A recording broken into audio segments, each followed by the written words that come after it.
Ukraine is one of the largest countries in Eastern Europe, yet the entire country is slightly smaller than the state of Texas.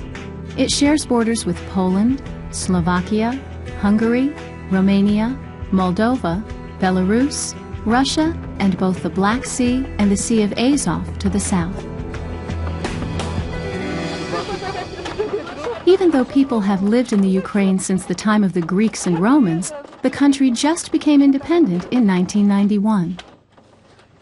Before 1991, this country was a part of the former Soviet Union.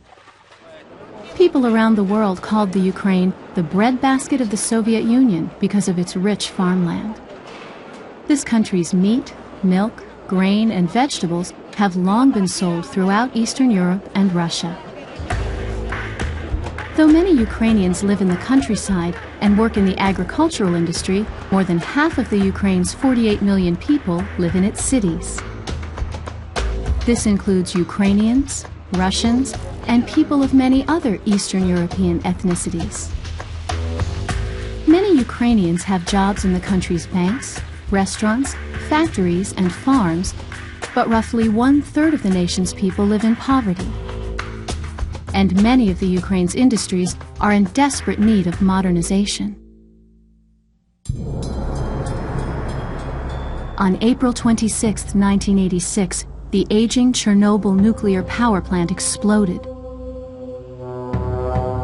Particles of radioactive dust spread over northern Ukraine and its neighboring countries.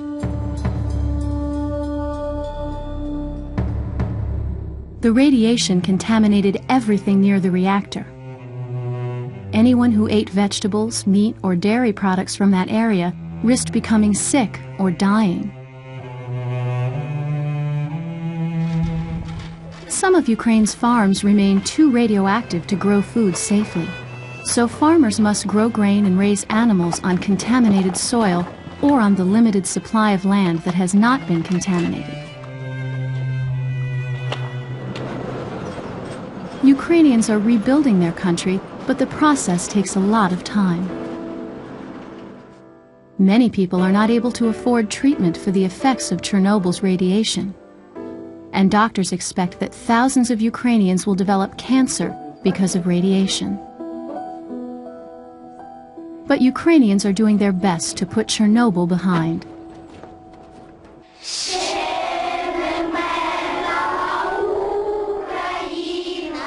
Ukrainians are not living in the past.